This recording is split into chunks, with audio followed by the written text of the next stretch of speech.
Hello, abusiafo. Mima obi akwa ba ebe MWH cook and chat so. Had de eyodon kwa ye no aduane na yedi ho ye ho nkomo. Ene no first time me say opi say obe subscribe, obe comment na obe like. Share for all your loved ones. Me da obi a wa subscribe obi a no supporting so ase. Ene ye ba be ye aboki ana abochi ana chinchinga in a different way. Medofo Tenasidin na yentoaso. Ye nantwi na mana yetwitwa na kama no.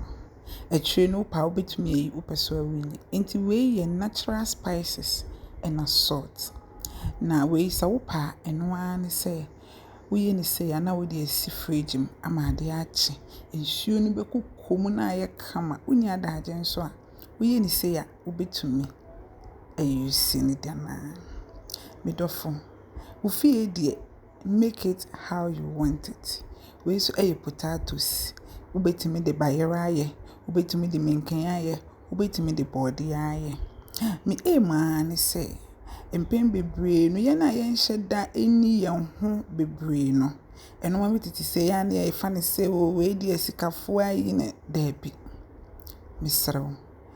Kakra wo ho na wobetumi aidada wonsa amafia ayeda eyaye ebi ni ho nso kra mpa we wunhia hwe enye no magidigidi bia wobetumi afakwan bebre so aide enam egu jollof so anase bayra ya che bi na wadi be wodada wonsa eya emane ye fe emane ye anika o hwe we ya etisei very easy bitimi de kokko kra nso ahyehyem intimidofo me ye ni say wie ye no ena me de baking sheet wrap ne ho nyina kama ena me sade aluminium sheet fa so ena ye see kama ho ena me de ko she oven mu se woni oven a obetimi de coal pot osoja na wo de wade atoto so kama enti we ye cover after oven ni mu no me bi so me de befefa ho enti we ye virgin oil ena soy sauce ena we ye passion fruit ukojo na busa passion fruit a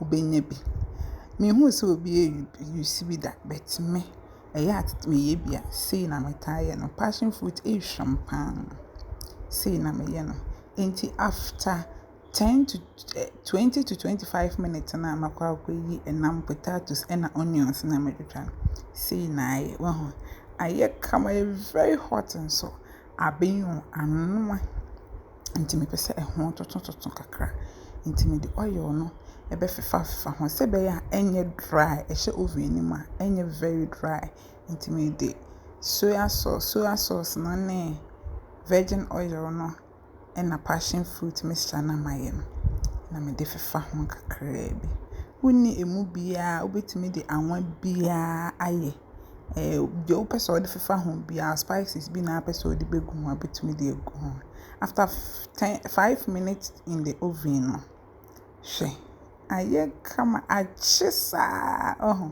into we say usually with chicken and jollof no betimi aye ni say na wo de ato plate for froso na eda so efom kura obetumi edi no enye plate bi a ehu ayewa mu kura obetumi edi bibia just make sure say you are also enjoying as everybody say ayefe aye kama papa me don't for say video ya boa na be ye bia subscribe comment like share for all your loved ones ahun brase mu a bra me ni see you in our next video bye.